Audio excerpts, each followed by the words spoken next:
Chapter 2. Desire. The starting point of all achievement. The first step toward riches. When Edwin C. Barnes climbed down from the freight train in Orange, N.J., more than 30 years ago, he may have resembled a tramp, but his thoughts were those of a king. As he made his way from the railroad tracks to Thomas A. Edison's office, his mind was at work. He saw himself standing in Edison's presence. He heard himself asking Mr. Edison for an opportunity to carry out the one consuming obsession of his life, a burning desire to become the business associate of the great inventor. Barnes' desire was not a hope. It was not a wish. It was a keen, pulsating desire, which transcended everything else. It was definite. The desire was not new when he approached Edison. It had been Barnes' dominating desire for a long time. In the beginning, when the desire first appeared in his mind, it may have been, probably was, only a wish, but it was no mere wish. When he appeared before Edison with it, a few years later, Edwin C. Barnes again stood before Edison, in the same office, where he first met the inventor. This time his desire had been translated into reality. He was in business with Edison. The dominating dream of his life had become a reality. Today, people who know Barnes envy him, because of the break life yielded him. They see him in the days of his triumph, without taking the trouble to investigate the cause of his success. Barnes succeeded because he chose a definite goal, placed all his energy, all his willpower, all his effort, everything back of that goal. He did not become the partner of Edison the day he arrived. He was content to start in the most menial work, as long as it provided an opportunity to take even one step toward his cherished goal. 5 years passed before the chance he had been seeking made its appearance. During all those years not one ray of hope, not one promise of attainment of his desire had been held out to him. To everyone, except himself, he appeared only another cog in the Edison business wheel, but in his own mind, he was the partner of Edison every minute of the time, from the very day that he first went to work there. It is a remarkable illustration of the power of a definite desire. Barnes won his goal because he wanted to be a business associate of Mr. Edison more than he wanted anything else. He created a plan by which to attain that purpose. But he burned all bridges behind him. He stood by his desire until it became the dominating obsession of his life and finally, a fact. When he went to Orange, he did not say to himself, I will try to induce Edison to give me a job of some sort. He said, I will see Edison, and put him on notice that I have come to go into business with him. He did not say, I will work there for a few months, and if I get no encouragement, I will quit and get a job somewhere else. He did say, I will start anywhere. I will do anything Edison tells me to do, but before I am through, I will be his associate. He did not say, I will keep my eyes open for another opportunity, in case I fail to get what I want in the Edison organization. He said, there is but one thing in this world that I am determined to have, and that is a business association with Thomas A. Edison. I will burn all bridges behind me, and stake my entire future on my ability to get what I want. He left himself no possible way of retreat. He had to win or perish. That is all there is to the Barnes story of success. A long while ago, a great warrior faced a situation which made it necessary for him to make a decision which ensured his success on the battlefield.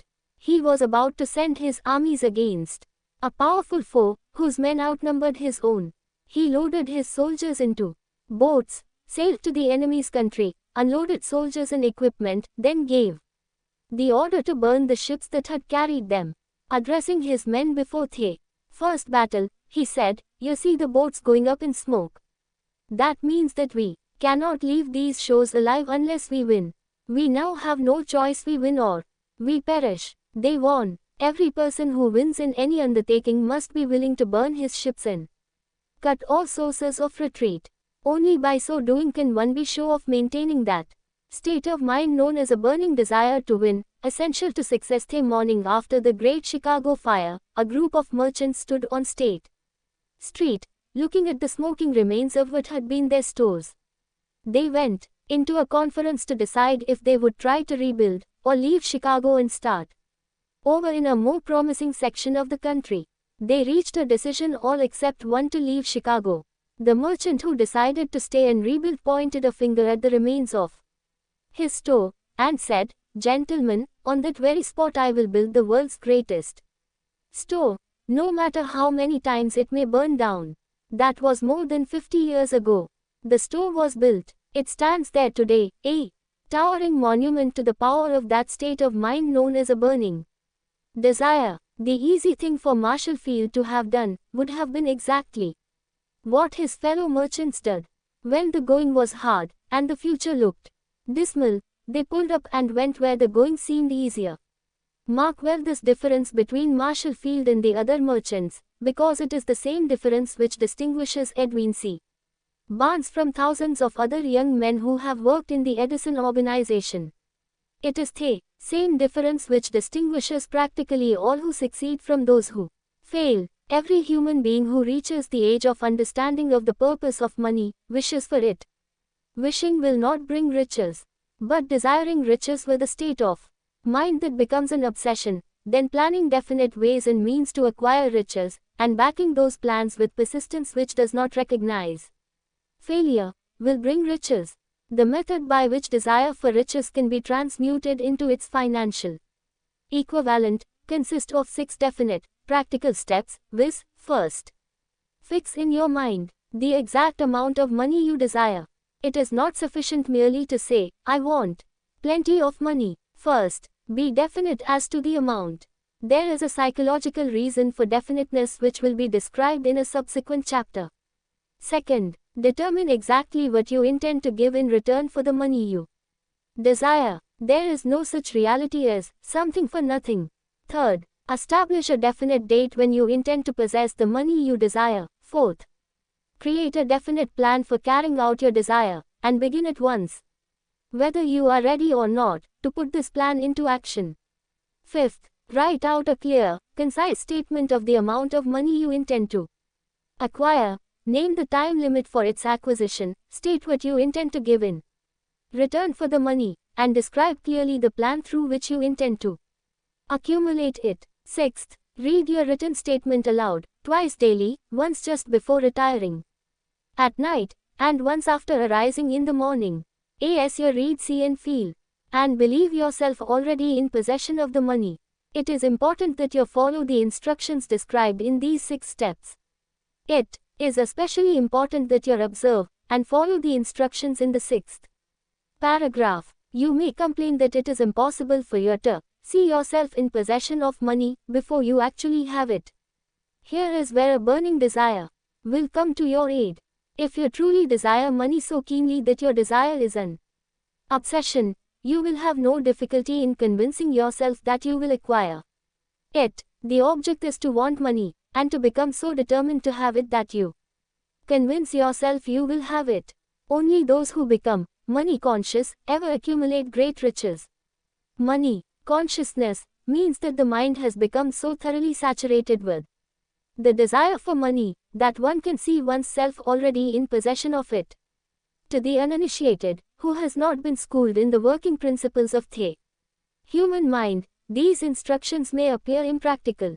It may be helpful to all who fail to recognize the soundness of the 6 steps, to know that the information they convey was received from Andrew Carnegie, who began as an ordinary laborer in the steel mills, but managed, despite his humble beginning, to make these principles yield him a fortune of considerably more than $100 million. It may be of further help to know that the 6 steps here recommended were carefully scrutinized by the late Thomas A. Edison, who placed his stamp of approval upon them as being not only the steps essential for the accumulation of money, but necessary for the attainment of any definite goal. The steps call for no hard labor. They call for no sacrifice. They do not require one to become ridiculous or credulous. To apply them calls for no great amount of education, but the successful application of these 6 steps does call for sufficient imagination to enable one to see and to understand that accumulation of money cannot be left to chance, good fortune, and luck. One must realize that All who have accumulated great fortunes first did a certain amount of dreaming, hoping, wishing, desiring, and planning before they acquired money. You may as well know, right here, that you can never have riches in great quantities, unless you can work yourself into a white heat of desire for money, and actually believe you will possess it. You may as well know, also, that every great leader, from the dawn of civilization down to the present, was a dreamer.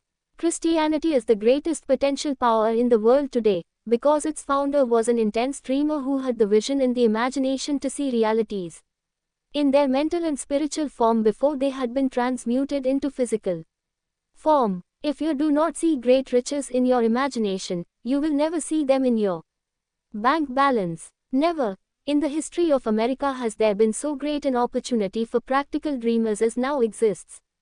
The 6-year economic collapse has reduced all men, substantially, to the same level.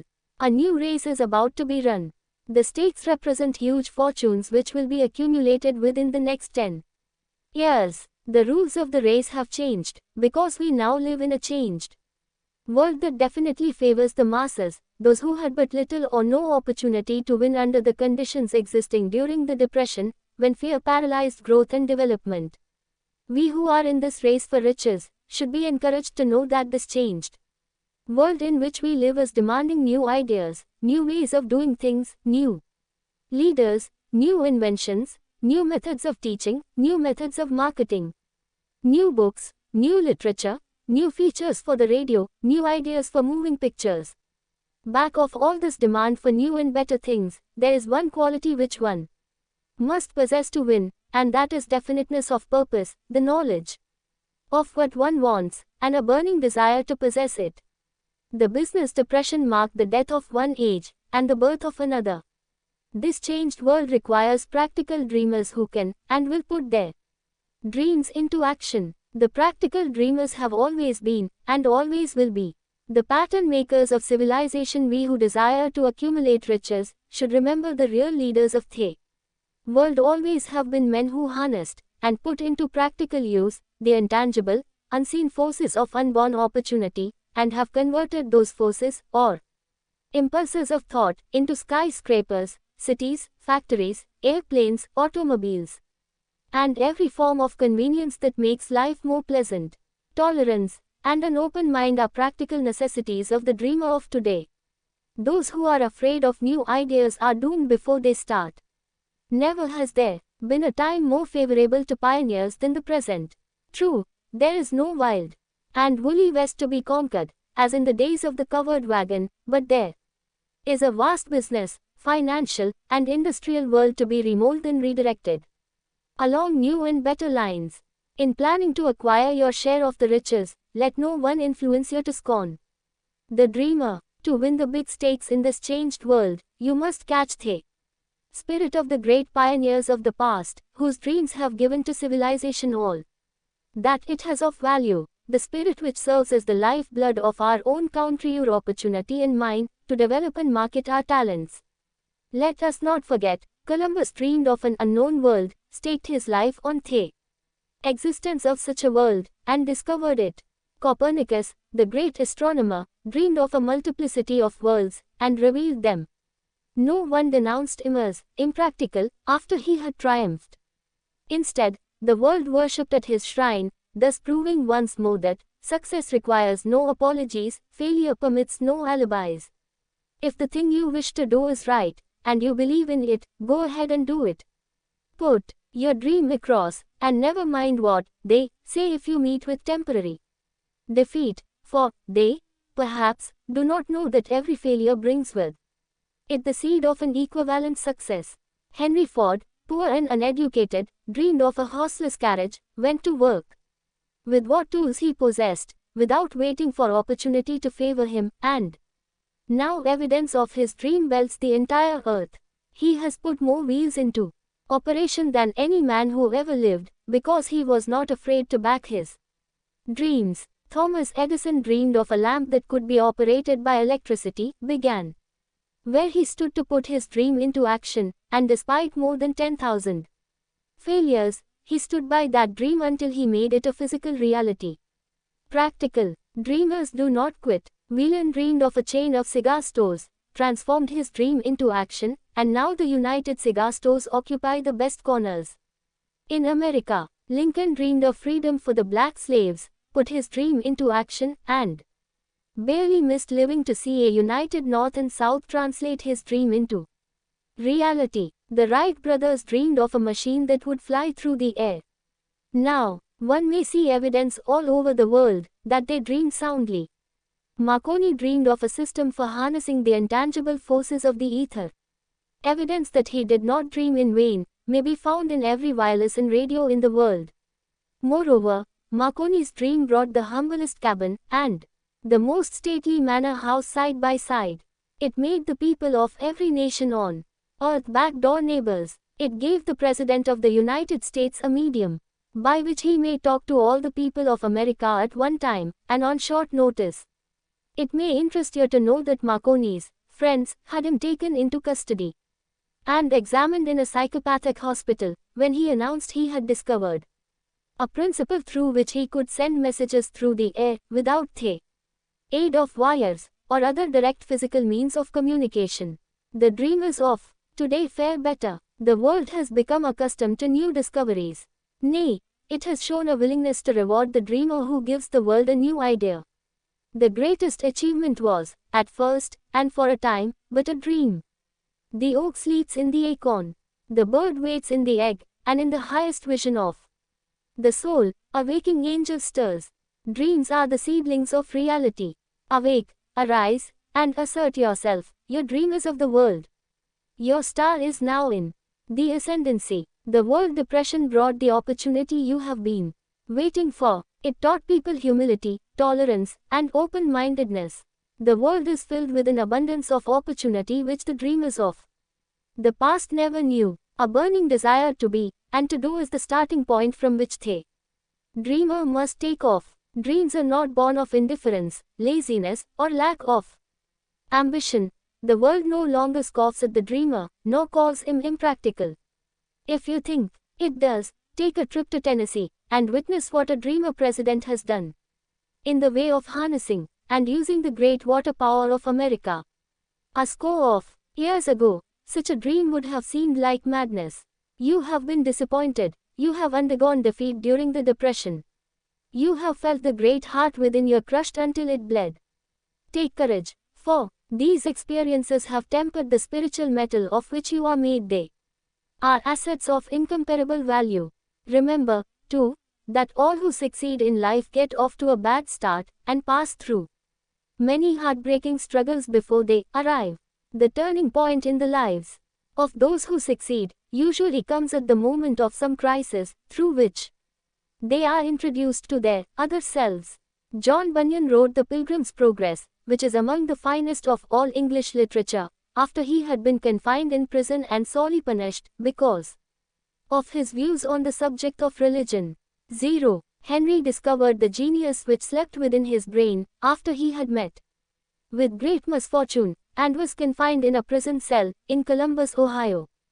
Being forced, through misfortune, to become acquainted with his other self and to use his imagination, he discovered himself to be a great author instead of a miserable criminal and outcast.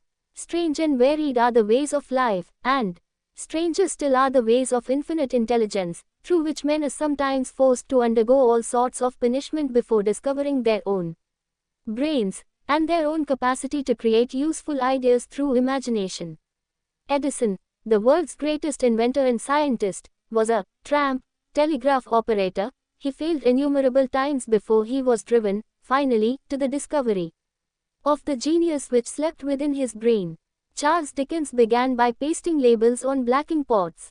The tragedy of his first love penetrated the depths of his soul, and converted him into one of the world's truly great authors. That tragedy produced, first, David Copperfield, then a succession of other works that made this a richer and better world for all who read his books. Disappointment over love affairs generally has the effect of driving men to drink, and women to ruin, and this, because most people never learn the art of transmuting their strongest emotions into dreams of a constructive nature. Helen Keller became deaf, dumb, and blind shortly after birth. Despite her greatest misfortune, she has written her name indelibly in the pages of the history of the great.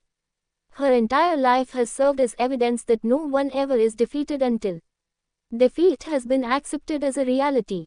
Robert Burns was an illiterate country lad. He was cursed by poverty, and grew up to be a drunkard in the bargain.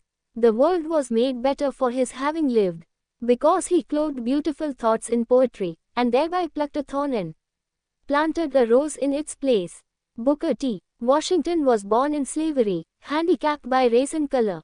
Because he was tolerant, had an open mind at all times, on all subjects, and was a dreamer, he left his impress for good on an entire race.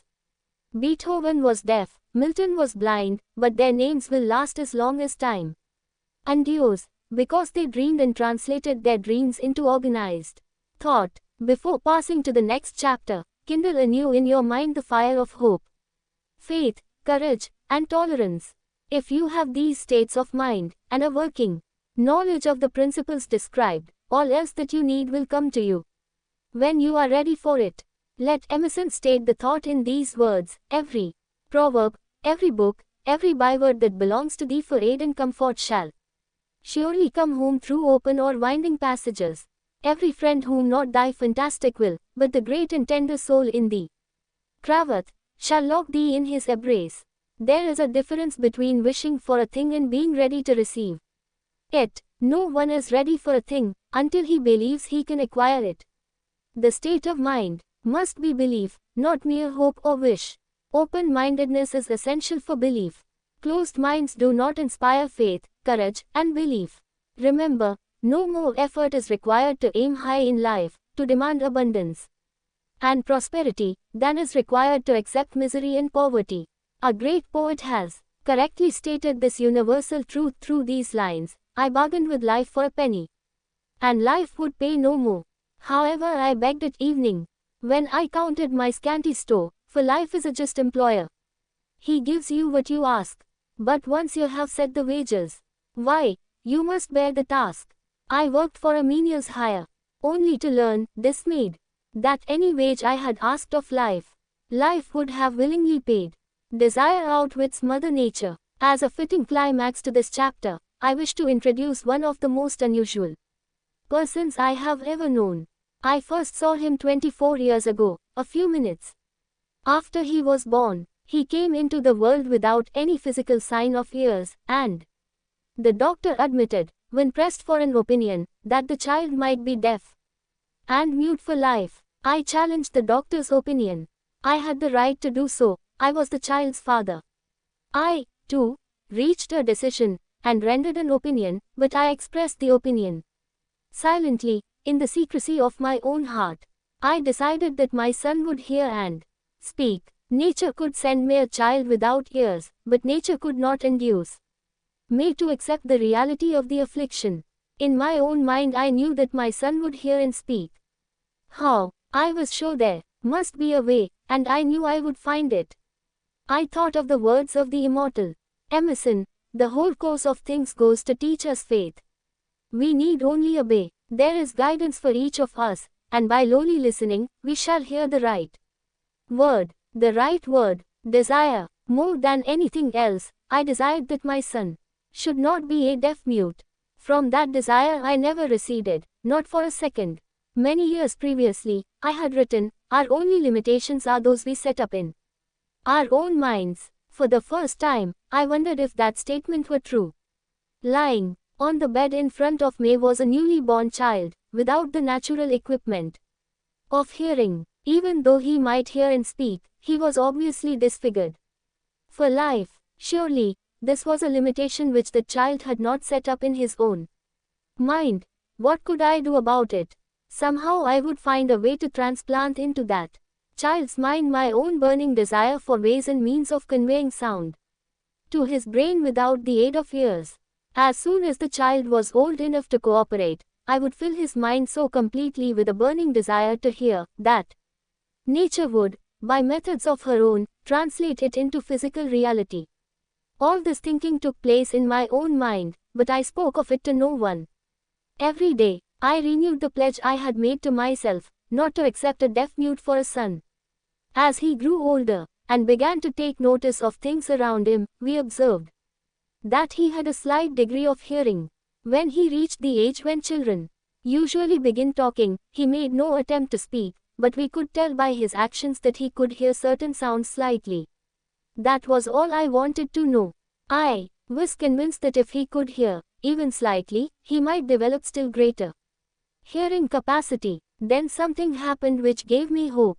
It came from an entirely unexpected source. We bought a Victrola. When the child heard the music for the first time, he went into ecstasies and promptly appropriated the machine. He soon showed a preference for certain records, among them, It's a Long Way to Tipperary.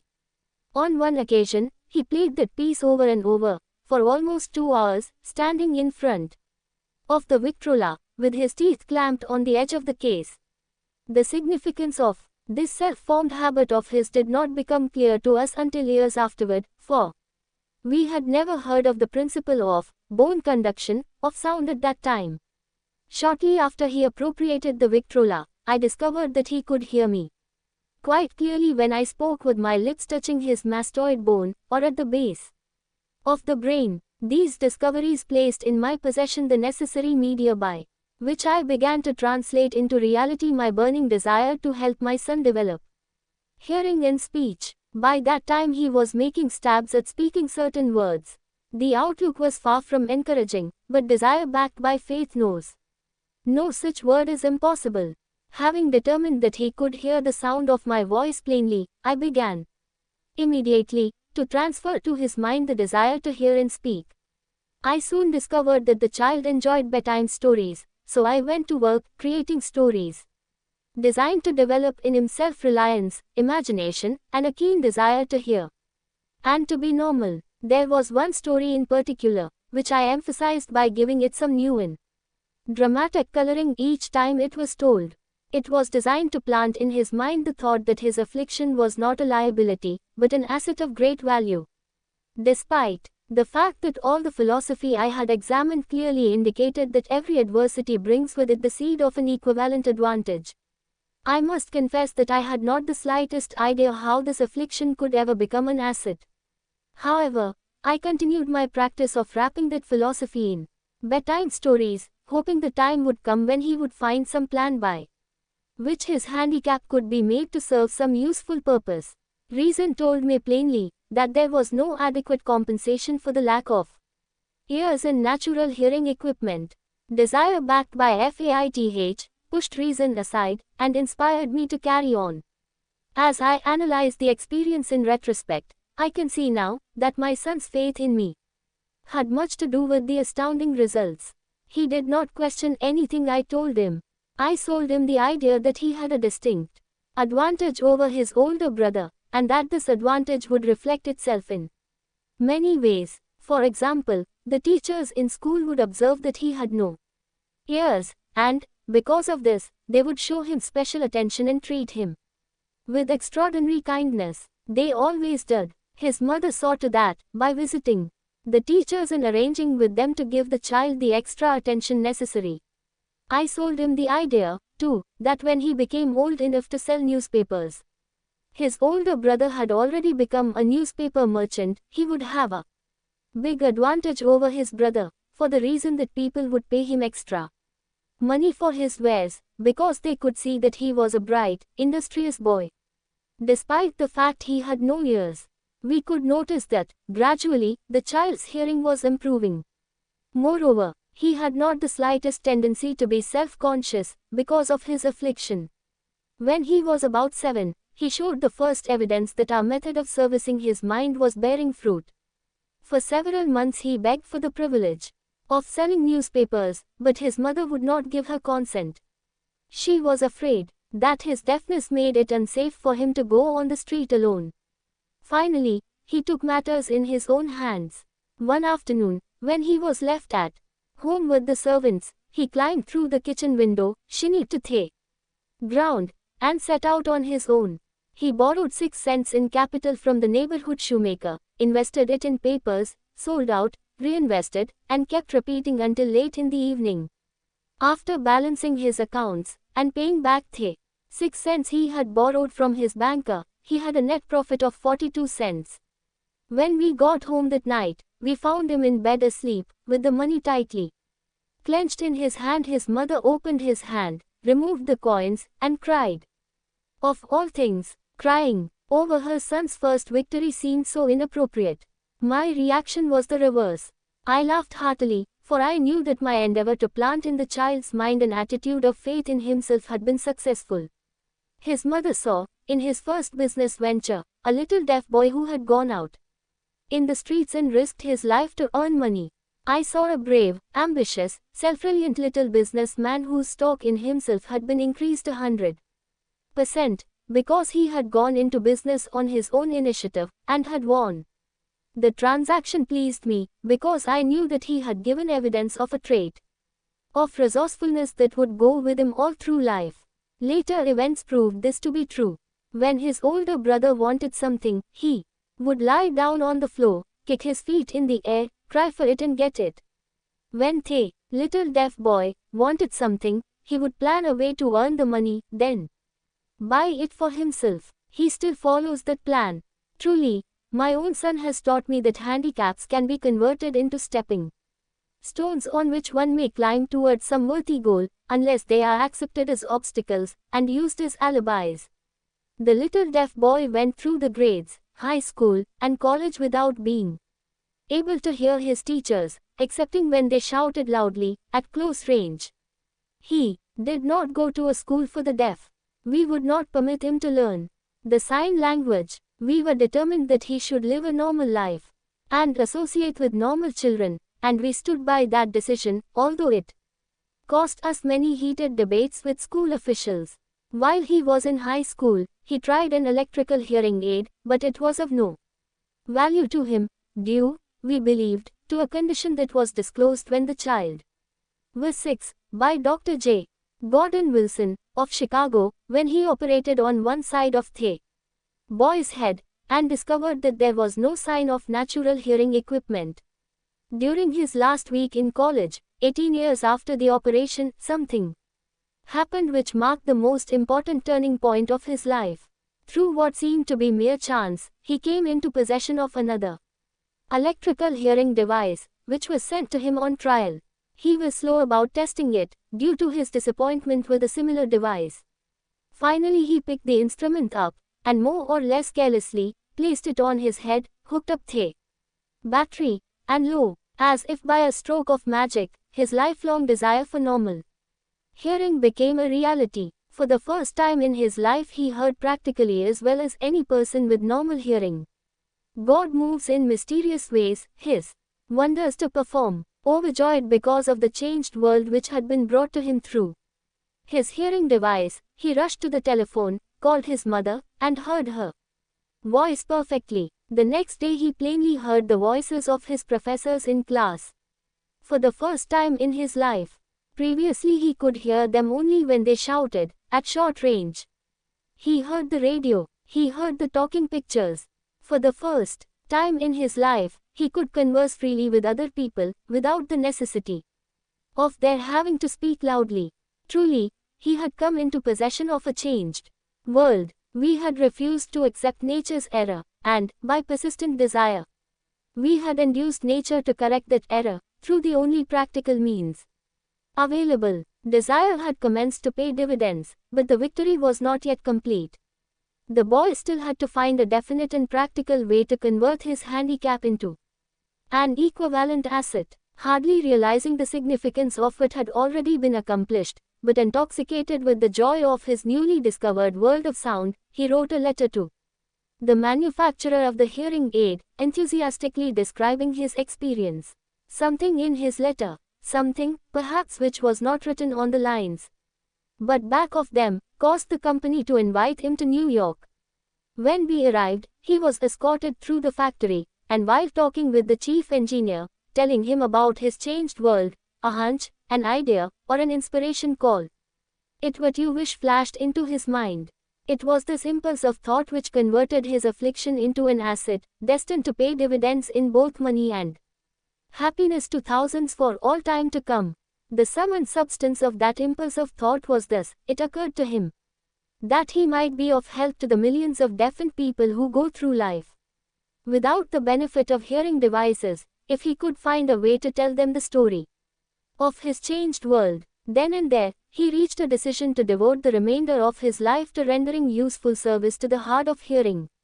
For an entire month, he carried on an intensive research, during which he analyzed the entire marketing system of the manufacturer of the hearing device and created ways and means of communicating with the hard of hearing all over the world for the purpose of sharing with them his newly discovered, changed world. When this was done, he put in writing a 2-year plan, based upon his findings.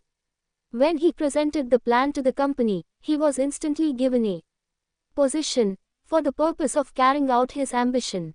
Little did he dream, when he went to work, that he was destined to bring hope and practical relief to thousands of deafened people who, without his help, would have been doomed forever to deaf-mutism.